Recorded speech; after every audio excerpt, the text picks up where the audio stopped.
I will try to eat the meat from whatever I've skinned.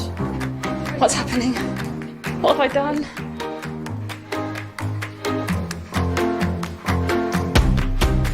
Bicycle? Bicycle.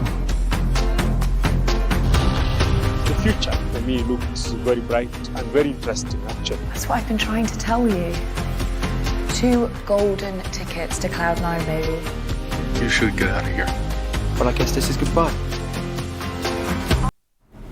Boom! What's up, everyone? Welcome to Simulation. I'm your host, Alan Sakyan. Very excited to be talking about hacking Hollywood, the stories of science. We have Keri Kukral joining us on the show. Hello. Hello. Thank you for coming on, Keri. I'm so excited. Yes.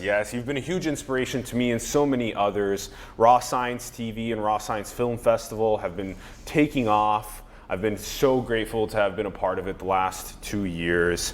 And you've been doing it for almost 6 years now, 5.5 years, building this up. Keri's also has 15 years in the medical device industry, most recently in product development on one of the first artificial pancreases.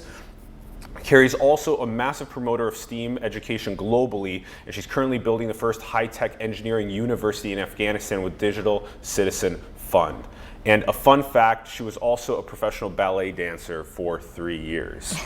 Yes. All of Keri's links can be found below. Highly recommend checking out Raw Science TV. We'll be talking about that in a really cool launch that's coming with that soon.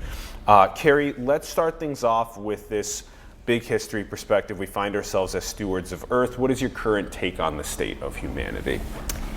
I think the current state is pretty much kind of existential crisis moment in terms of, if we look back on some of the biggest times of tumult in history, like World War II, it was really preceded by scientific discovery, and that was the discovery of the structure of DNA. And I believe that that played a large role in the psychology of people at that time, as well as strange things that happened in the world. And we're there again now, years down the road, in terms of like, what are humans? So we discovered the blueprint before World War II, and now we're figuring out AI and everything else. So. And then what do you feel are some of the solutions to the existential crises that we face? I think it's just education. Yeah. Basically, it sounds like we're almost like teenagers where we have to learn things about ourselves and grow. Yeah. And so probably education and understanding what all these changes and new discoveries mean. And then what would be a good way to get the education across the world, and what would that structure sort of be like? What are these little nuggets of? Is it science is one of these big nuggets that are so needed across the world for us to band together on? Yep. Yeah, I think science is it's a universal language that people can understand. Theoretically, it's a universal in the literal sense, but. I think that's a thing that unifies people. It's a thing that's important in terms of our global education, and storytelling and media plays a huge role in that. Not only in just exposing and getting people interested and being curious, but also understanding the impact of science and tech in a pretty human way. Yeah. It's if we can band together on science and progressing society that way, I think we have a massive potential to fulfill in our long term. Now, and this is a lot of obviously what you're super pushing forward into the world, which we're really excited to talk about. Let's get into how Keri became Keri. How did this all happen for you? Well, I guess I started out as a professional ballet dancer. When I was a kid, I went into that probably around close to 10 years old, and it was my entire life, and I didn't really think I would be or do anything else besides that, and wasn't really interested. But I had a great interest in science always, from the time I was a kid. But for me, leaving ballet and learning about engineering, going to get an engineering degree and being an engineer was very transformative for me psychologically, and also just in my life in general. And then subsequently also getting the opportunity it was 5 a little over 5 years ago, I won a pitch competition at Caltech and it was Caltech and Idea Lab in Pasadena, to basically win money to start this first, kind of like science online channel. And so that progression to engineering to, guess being an entrepreneur was huge for me. And take us to, I think so many people are interested in knowing what it's like on a professional ballet level. This is like really hardcore body movement, and teach us about what goes into this. Yeah, I mean, it's a huge amount of training that goes into it, and you have to be like 100,000,000% focused on it day and night. I spent summers away at like ballet boarding schools at different countries, and we trained 8 hours a day and had really strict rules. Yeah. Was there even a eating proper, like a nutrition? Oh yeah, well, there wasn't any nutritional guidance at one of the places, but they actually had like food cards, so you only ate a certain amount of food at lunch, and you had to be in bed at 9 o'clock, and they actually sent someone around to make sure everyone was in bed. You couldn't wear makeup, your hair had to be exactly the same. Oh, interesting. Yeah, and it was just like 8 hours a day, training. Whoa. And I loved every single minute of it. Yeah. But it was intense. For sure. You were getting ready for mastery in ballet, and Yes. then what was the plug that took you to engineering? Yeah. Well, there's a practical part and a philosophical part. And the philosophical part is just, it was extraordinary to me. And even since I was like a little kid, I would sit there and think like, how am I moving something? How long does it take between when I decide and like to move my finger and the finger moves? Like, what's happening there? And it's just extremely interesting if you've mastered like physical movement, like what is behind all of that. And so I was interested in science anyway, but my older sister was studying electrical engineering at Purdue, and she inspired me a lot. Very cool. So shout out to my older sister, and it's also very intense and rigorous to study electrical engineering, so I was like, yeah, sign me up for that. Yeah, okay, interesting. So, and it's cool how you had the kind of the existential and philosophical side of it too, plus the guidance and mentorship sort of from an older sister. Yes. Okay, but then how did it end up being, it was bioengineering? Yes. Yes. Well, one, because again, like this direct understanding of the human body and electricity of the human body, like if you sit there as a kid wondering how do you move your finger, then it becomes interesting later, to learn about the heart and the electrical pulsing of the heart and things like that. But also we have a large history of cancer in my family. And my grandmother actually died young of cancer. She had both breast cancer and then later leukemia. And my young aunt had just been diagnosed. And so biomedical engineering seemed like a very direct way to do something positive. Okay, yes, Yeah. and then there was that family influence of healthcare issues that also drove you into biomedical engineering. Interesting. Yeah. And then, okay, so as you get into that space, even before the Caltech and raw science, before that, what were you learning about healthcare and biomedical engineering? Teach us about like some of these profound realizations for you. Oh, just in terms of like my education, or in general? And in terms of also what in this past 15 years, because like the artificial pancreas is such an incredible scientific advancement. Yeah, so I got to work on pretty amazing things. I mean, I just had a job, like lots of people have jobs, it was a job. But it was amazing to work on some of the projects, like the one in the last few years. When I started raw science, I still like worked off and on in the medical device industry to kind of keep things moving. And one of them was on an artificial pancreas made of stem cells that basically you could insert this little pouch of stem cells under the skin in I think almost any place, like it wasn't very specific. And it would basically start producing human insulin and regulating itself. Wow. And I didn't actually work on the development of the stem cell line. That took like a 10-year process from all the scientists beforehand, but I worked in product development on determining what was and was not working about the delivery system and how to move it forward in clinical trials. Yeah, this is a massive part of our future, is being able to live longer, healthier, happier, more creative, less pathological, disease-developing lives. Yes. Now, Okay, so take us to Caltech. What was the competition at Caltech when you were pitching? You're like, there is no science TV. We need more science TV. It's super wild because I was actually there was like an incubator in Idea Lab that was funded through Idea Lab and Caltech and limited partners, and I was already actually working on a medical startup. I didn't found it, but I was on the team, and so there's like two interesting parts to that. Number one is I'd been working on this medical startup. Long story short, the founder went to Burning Man for 2 weeks, and then I was the only one there. And so one day, this large $8 billion corporation that we wanted to actually work with and be partners with, the chairman and founder of that company and maybe like 10 key executives from the company showed up at Caltech in the tech transfer office, and they needed to talk to someone, but no one was there but me. So I actually went and had to handle the meeting. And because I have some experience in medical device, I was able to handle the meeting. And long story short, we ended up having several meetings, getting a partnership, and they thought I handled that well. So they actually invited me to pitch and see if there was awesome. something. Yeah. So that was kind of neat. And then I pitched, but the really wild thing is now, we cover energy and all different topics and a lot in space and others.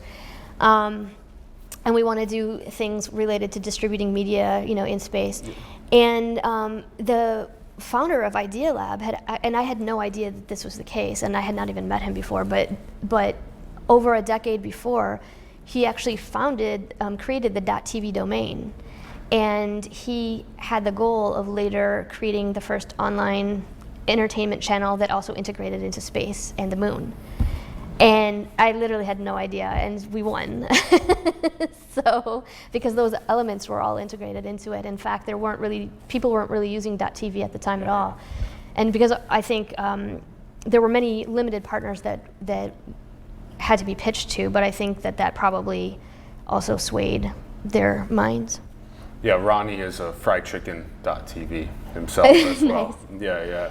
Yeah. This is the .tv. Interesting, and then also it's cool how you stepped forward when there was the door open, the opportunity open. You stepped forward, took a leadership role, succeeded at what was taking this risk, and then that catalyzed more open doors for you. This is a very important process for young people, that on the other side of some of our greatest adversities are our greatest treasures, so we got to really go hard through those.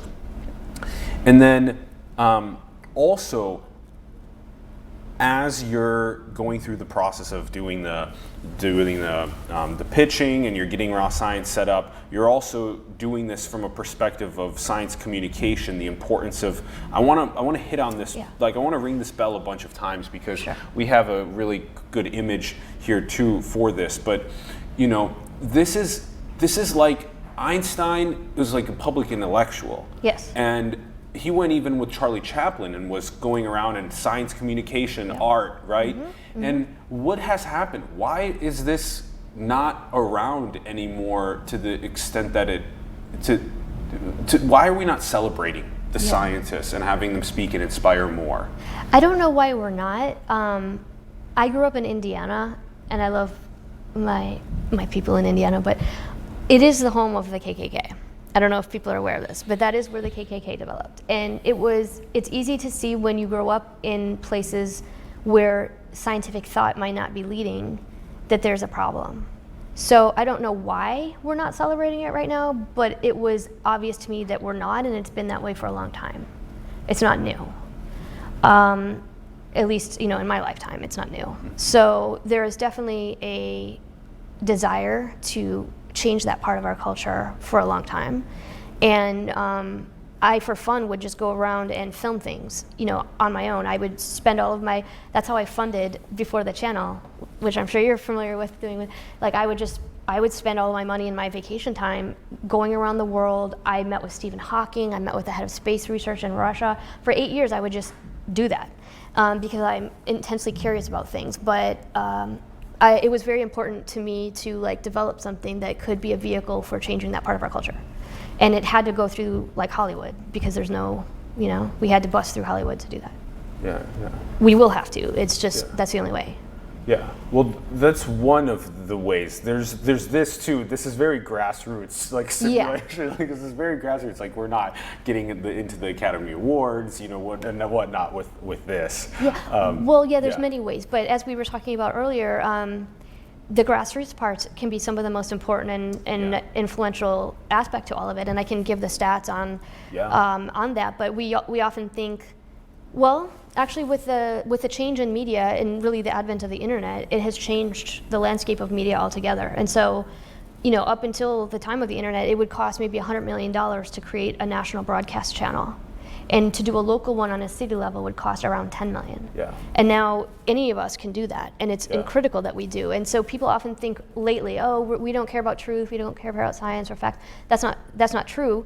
Media may not be doing the greatest job, but people actually do. And so a lot of data is collected that, to be honest, studio executives, they're not really aware, they're not looking for it, and they're not aware. But Open Slate and a lot of other organizations that do media analytics, it's shown that since 2013, if you look at all of the video channels on the entire internet, the top 300,000 channels, including TV and internet. Just stuff? internet. Just internet. Okay. Because we already know that like the audience is especially for millennials and younger, is draining very quickly from TV to the internet. Like that's a dying carcass. Yeah. So just focusing on internet, like they're dying and they're like frogs boiling. Not to be mean, or like negative. How do we do something crazy to keep us alive? Like their R&D departments are like trying to. But so focusing on internet, video channels online, of the top like 300,000 channels, the analysis shows that the most influential and engaged and consistent audiences, so that means like they're sharing, they're liking, but they're also like influencing behavior and they're all that, they're knowledge seekers. So knowledge seekers that are looking for news or information are much more engaged and influential and consistent than sports, entertainment, beauty, anything else. And in the knowledge seekers, 3 of the top 10 on the entire internet are independent grassroots physics channels. I love that. Yeah. And they rank higher than TED Talks. They rank higher than CNN, Bloomberg, Google, and Apple in terms of video. Yeah, shout out to Vsauce, Minute Physics, ASAP Science. Yes. Yeah, we love these channels. We've had them bookmarked for so long watching, and this is one of those things. Is when you drink from the fountain of knowledge seeking, and then you taste how good it is. It makes sense that you really get heavily engaged and you're liking, sharing. You're basically taking the knowledge that you get from the channel and then you're going and telling your friends and getting them to watch it. And we're seeing, I haven't actually looked at like very broadly this trend, but at least for us on our media channels and like some of the others that we've looked at, for science channels, their engagement is very high in the sharing. So this says a lot about people that care about science. They want, when they learn, they want someone else to know what they learned. They're happy that they learned it and they want someone else to know. So instead of trolling and being angry on the internet, they're actually learning and then sharing it. So for us, it's almost 50%. Like if someone likes and views our content, 50% of the time they share it. That's huge. And whether that's sharing it, 13,000 times on one post or, just 100, it seems like it's fairly 50-50. Yeah. So I think these are behavior sets and things that studio networks have not really identified or taken advantage of yet. Yeah. Yeah, when you're watching it on the TV, there's no share button to your to distribute to your networks, and these are massively important realizations about science, and this is the optimism. This is where a lot of the the optimism for what we have as potential. Okay, so 5 years now of this. So after this competition, you're like, I'm gonna go and make the film festival happen. I'm gonna also go and travel and do all these, your insatiable curiosity, getting all the interviews and science as well. Yeah, so tell us about this process. I think it's fascinating to learn about this from you because you work very very hard in order to be able to make the film festivals happen. And thanks for your help and everyone else that has helped me. Everyone else has helped. Yeah. Yes. Yes, so please teach us about what the operations are like to actually execute this. This is a big deal. You're sourcing lots of different films from around the world. Yeah. Yeah, I mean, it's, you know, lots of people start things all the time, and it's grunt work, and, you know, we're like have our nose to the grindstone every day. But yeah, it's basically, I'd like to give out a shout out to Mitchell Block, who helped, he kind of sparked the inspiration for starting a festival. He's a producer and someone that I hired for the channel when I started it. And he came up with the idea, like, why don't you start this festival? And it's really special that he did that because he was there in the early days of the starting of Sundance. So yeah, that was really nice. And Do we have an image of him? No, but we do have more cool images to cycle through right now. This is a good time for the other ones, Ronnie. Yeah. Yeah, so I wanted to give him a shout out for like helping spark the inspiration to start the festival. And then, we, you know, just have a slew of volunteers. To be honest, it's hard, but you know, the hardest part is really just like little logistics when you're not a very large team and doing all that. But in all things considered, you know, with anything these days, we have so much ability to do more because of apps and like shared distributed work services. So it's not so bad. And then how did you even figure out, you know, who were the right, you know, films to go out and seek? And then how did you figure out what awards to be giving to the films? This is all very cool. Yeah, so when we started, in terms of the juried films, it was somewhat simple. It's like, okay, well, the formats are different online than they are in theaters. So let's have awards that have a combination of both, you know, short, less than 10 minutes, over feature length, you know, documentary or narrative, animation, you know, that was put into place. But then we created like really fun, innovative awards that are for elements of films, particularly sci-fi, that are not currently recognized and they should be. So one example, and we have the image too of the KIP.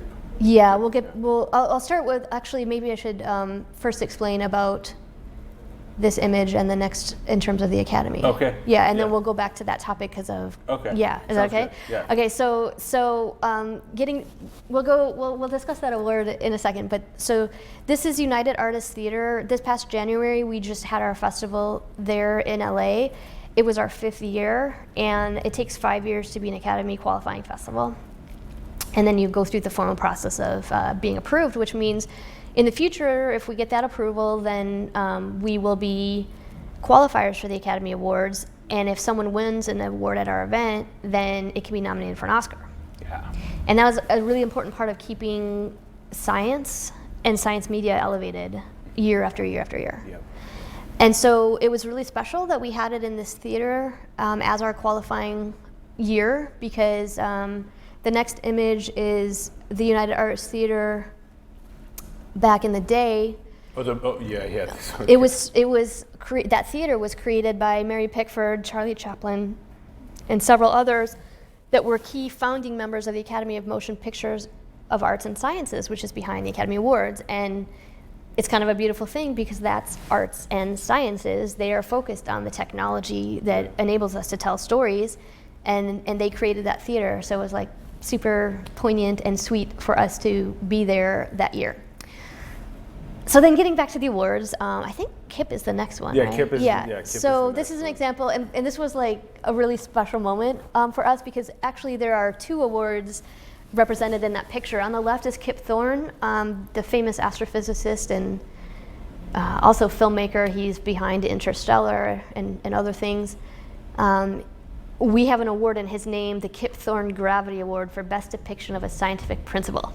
Yes. And it's for how gravity was depicted in Interstellar. And it was a really novel way to like show people that phenomenon. And so we give that out every year in his name now to different films that depict that. And then it's the other person in the photo is Stephen Wolfram, founder of Wolfram Alpha. And he has an award in his name as well that is the Wolfram Award for Best Technical Advisor. So we have all of these films and organizations like the Science and Entertainment Exchange that work to make sure that Hollywood has science right. But we don't really recognize the minds that are doing that. And in this case, Stephen Wolfram created the language in the movie Arrival. So he won it for that the first year, and then we've given it to others. So. Yeah. To make sure Hollywood has science right. This is so cool and important. And yeah, it is really a process of hacking Hollywood. It's so interesting. You're really getting in from. This is so cool. After 5 years, you become eligible for Academy Awards qualification, which is so huge.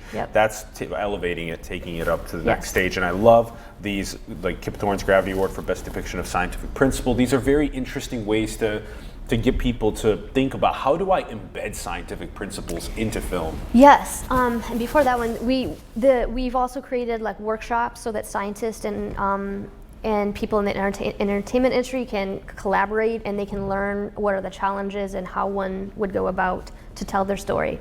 And a lot of those workshops are actually like led by scientists who figured out, how to tell their stories. And so the next year, in addition to all of that, we're adding a science media marketplace. So we're going to do the festival in LA, and should be formally announced soon in Costa Rica.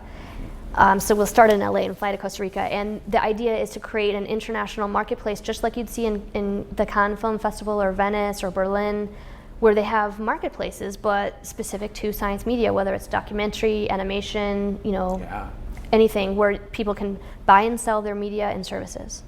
So we kind of have to go hack it in many realms. Yeah. So. And then the second image with Kip Thorne, the one where he was, So this is and one back. One back, yeah. This is a really nice story. That's Radea Jagathevan, who was a young student from Western Australia, and he won our first youth award for filmmaking for a film called Journey. And it's really beautiful because Kip Thorne comes to our event every year for related to his award, and Radea was actually inspired by Kip Thorne and the Gravitational Center in Australia. So he won the award, and we flew him out to LA, and he was able to meet Kip. And then, of course, a year later, Kip won the Nobel Prize for discovering gravity waves. That's so awesome. So it's just a nice way that everything is connected. Yeah. And then also, I want to mention that as we're about to get into some of the other influence that raw science has had in a moment.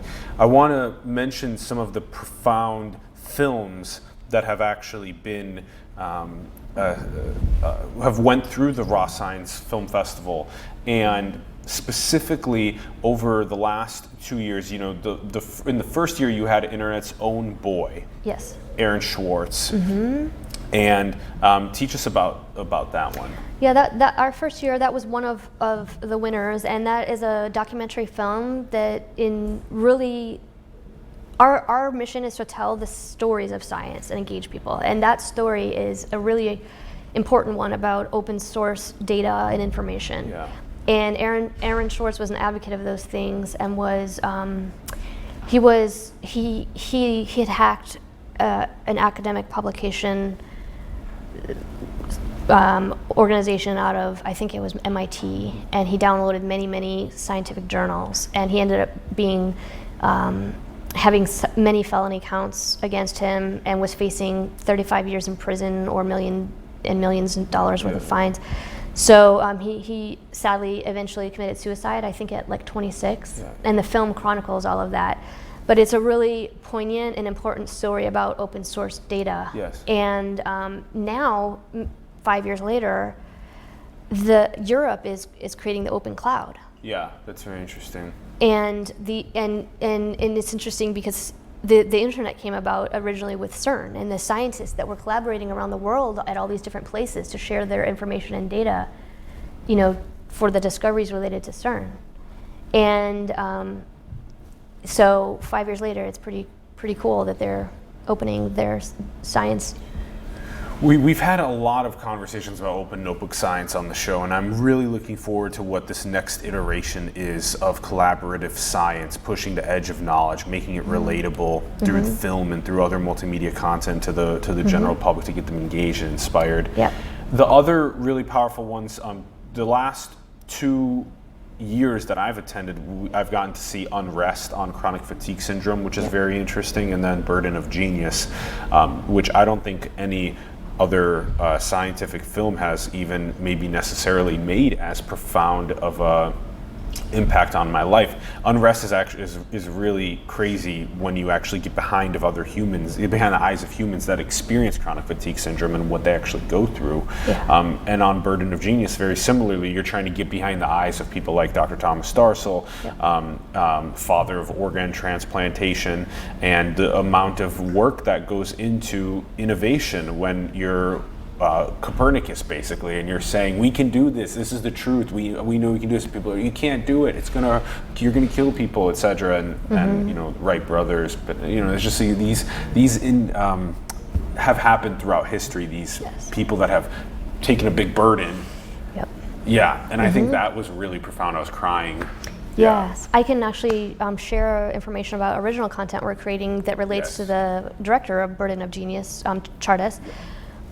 So yeah, he has a gift at telling these stories of heroes of science that are making their way through it all. And so since the last festival, we're now working with him to bring to life the biopic of Jonas Salk. Now, he had already directed a documentary feature length that was on the BBC called The Shot Heard Around the World about the development of the polio vaccine. And now has written and will be bringing to life the film. It's going to be called The Shot, and it is a biopic of Jonas Salk and that same burden that he carried to bring the polio vaccine to life. And it looks like it'll be a pretty incredible film. Yes. Kind of like an Imitation Game type feature length theatrical release is the intention. Yeah, and this leads us into a lot of the original content creation that you're up to with Raw Science TV. Yep. So speak to us about this. This is another one of those ways to engage and inspire. Yeah, so the platform, so we're launching what's basically like a Netflix for science and tech films. And with better storytelling. Yeah. So we will really, really tell the stories of science. And so in addition to licensing and bringing in and distributing that content, we are also creating original content. And that's one example. Another one, I'm working with a filmmaker named Austin, who is out of Nigeria.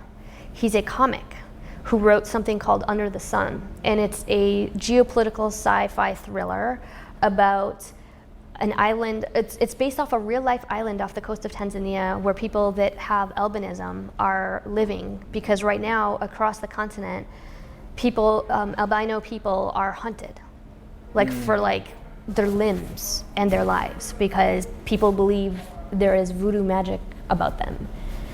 So he created this comic called Under the Sun about a superhero island of albino people who are involved in a coup to overthrow the government, which they escape.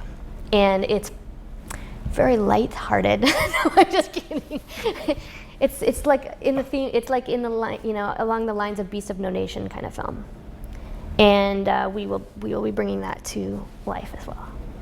Is this happening right now in terms of that issue with albino? Oh yeah, it's happening. Yeah. In fact, there's a woman who is an independent expert on these huntings and human rights with United Nations, who herself has albinism, and she is an official consultant on the project. And it's happening all over currently today. Goodness. Yes, that's why there's an island, for real. Yeah. These untold stories of science and doing it in a really powerful way to get people to realize. It's very subtle, this one. Yeah. Well, contemporary archaeology and anthropology in general is such a fascinating field, because there's so many things happening on the planet that we're basically not able to document on time. Yes. And it's very important to make these places safe for people to come and document what's actually happening and make the scientific content. Yeah, and in terms of making things accessible to people and cross-collaborating and the internet, I have never met the comic who created that comic. I know him from Facebook and the Silicon Valley Africa group, and he's getting great traction on the project. It's really resonating with people. and ended up collaborating and starting to create this. So the idea that anyone, anywhere, we can all collaborate and build things. Yep. And change that. We're story. really excited for your the original content that comes through the Raw Science, and we hope that everyone will check it out. Check out the link below and get signed up for subscribe to be able to check out what comes onto the Raw Science platform. These are going to be some of the best stories that are told. We're really excited for that. And this part's also very, very important. The first high-tech engineering school in Afghanistan, and we have this great image of the girls from the first robotics team with Roy Maboob here, and you, Keri, as well. Yep. Yes, this is such a an awareness expanding moment when you can see young women from around the world getting engaged in science and technology. Yes, they definitely inspired us, and it seems anyone they come across, it's an amazing group of young people. We learned about them in 2017 and extended an invitation to join the festival because what they're doing is exactly what we want to promote. I was inspired by a 2013 U.S. State Department report that showed one of the most transformative things that can be done in the world is to educate young girls and women about science and technology in places where they currently are not encouraged. And so that's an important thing to me. So when I learned about them, I was very inspired by what they were doing and reached out and invited them to the festival. We sponsored them to come. It was a huge learning experience for all of us. To see, especially when there's a language barrier, like we talked about at the very beginning, how science is a universal language. The girls didn't need to know how to speak to us and vice versa. Everybody got it. And all the cultural barriers just dissolve.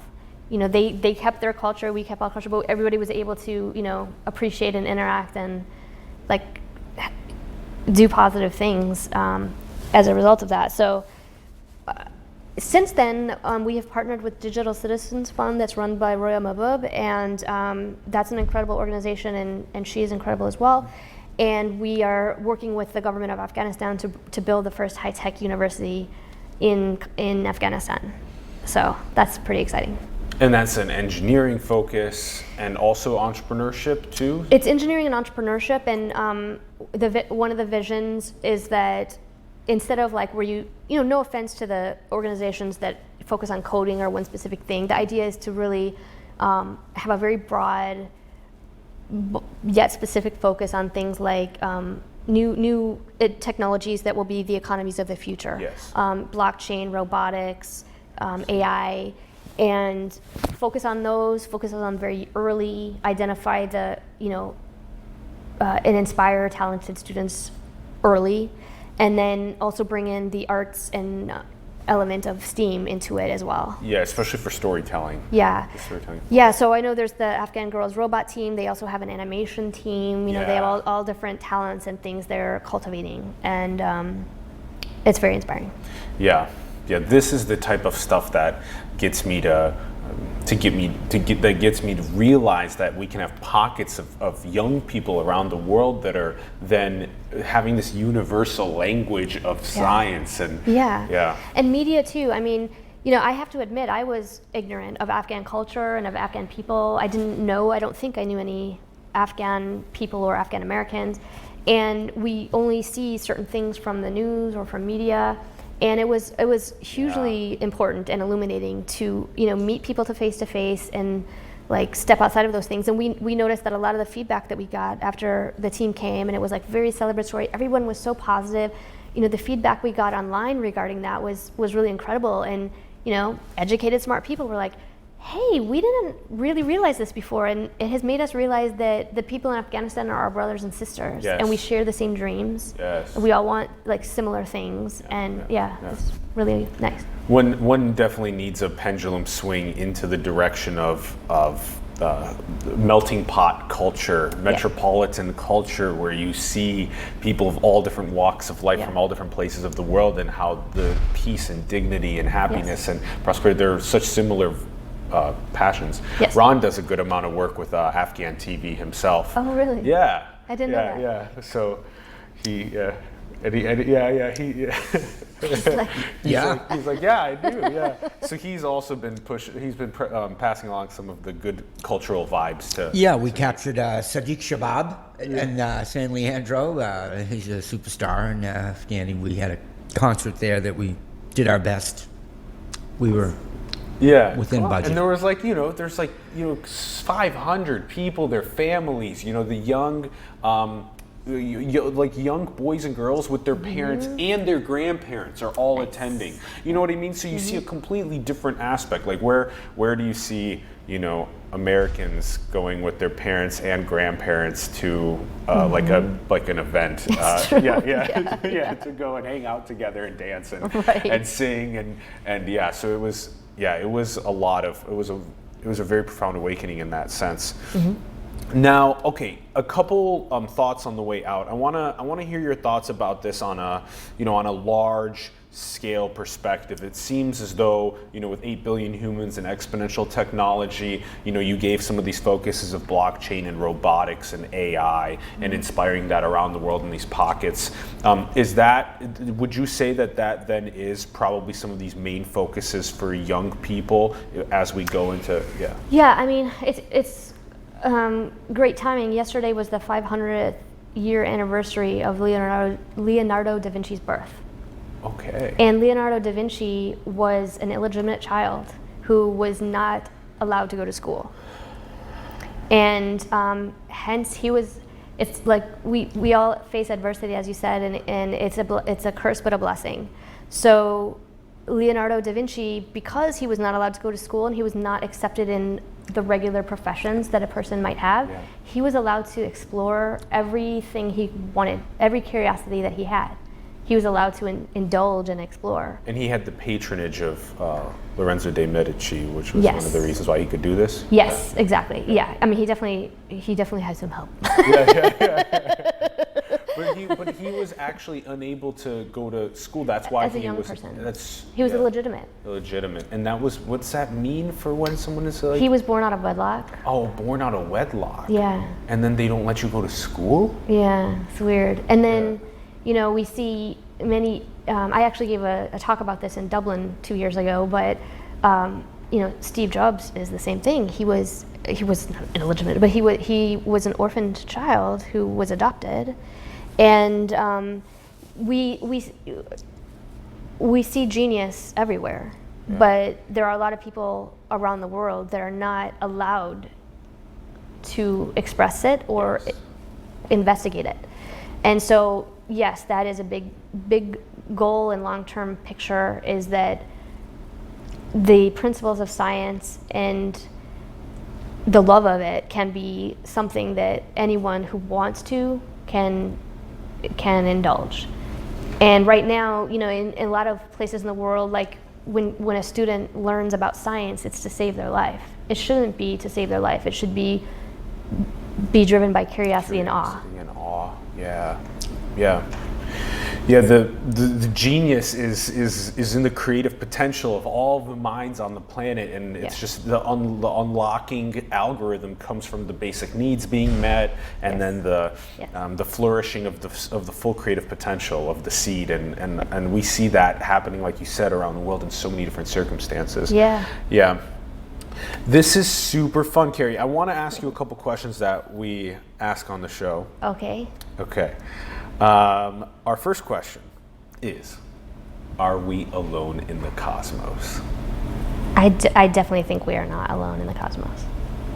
I mean, life, it seems to be a byproduct of like chemistry and physical laws that would be everywhere. So definitely think we're not alone in the universe.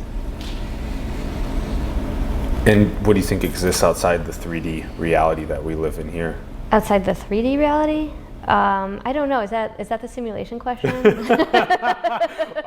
do you think? Do you think we're in a simulation? I mean, I would tend to think so, because it seems like there are like limited units of measure on about everything. There are limits, and just the other day I was reading something about time being discrete instead of continuous, and why Santa Fe Institute doing research about why time is discrete. I'm like, oh great, if time is discrete, that's totally simulation. I mean, Time being discrete. yeah, so instead of being like a continuous flow, like our own consciousness, we have a sample rate. I'm like, does that mean there's like a sample rate of our existence instead of it just being continuous? Well, that kind of seems like simulation material, but Like time adjusts based on how much stimuli we take in? no, just like that it's like discrete, like it's not a Oh, it's not a flow. Oh, it's like a moment to a hard moment to a hard moment? Yeah, that's something that Santa Fe Institute is researching right now and has like But down to like a nanosecond like or something? I'd have to look into it more, but I was reading up on it and thinking, well, that's just great. It's like, Is that a little simulation-esque for you? well, or- it seems like, yeah, it basically seems like we're getting down to like maximum resolution. Yeah. But anyway, I would hope it's not. I certainly don't know the answer, obviously, like, but I hope that it's not. But it kind of feels like it is. Yeah. And Keri, our last question for you is, what is the most beautiful thing in the world? What is the most beautiful thing in the world? I would say like unapologetic self-expression that is emotionally intelligent. Yeah, unapologetic expression that is emotionally intelligent. That's a great one. Why'd you say that one? Because because I think one of the most important things for humans is to have agency and to be able to express themselves. But when we express ourselves, we can also like harm people. So I think that people who have a balance between that are beautiful. Yeah. One that knows how to express oneself, plus do it in an emotionally intelligent way to not harm other people, but to have a growing experience amongst people. Exactly. Yeah, that's so good. Yeah, I agree. I've slowly been trying to get better and better at that over time. It's a very good skill to learn. Yeah, people that have it are really wise. Yeah. Yeah. And they're vulnerable. Yep. They know how to say I'm wrong, I'm learning. Yep. These type they have of humility. words. Humility. Yeah. Yeah. Keri, thank you so much for coming on our show and inspiring us and teaching us about raw science. Thank you. You are a rock star. We love you so much. Thank you. Thank you. And huge thank you for everyone for tuning in. We greatly appreciate it. We would love to hear your thoughts in the comments below. And go and share this messaging about Raw Science Film Festival, Raw Science TV. The links are below. Go and get more people talking about science and technology and inspiring more films to be created around the world, unlocking the creative potential of every person around the world. And huge shout out to Ron Vargas, our producer and director. Thank you very much. Support the artists and entrepreneurs that you believe in. Simulations links are below as well. Help us grow, help us stay afloat and prosper as well. Support the artists and entrepreneurs in your communities too. And go and build the future, everyone. Manifest your dreams into the world. We love you very much. Thank you for tuning in, and we will see you soon. Peace.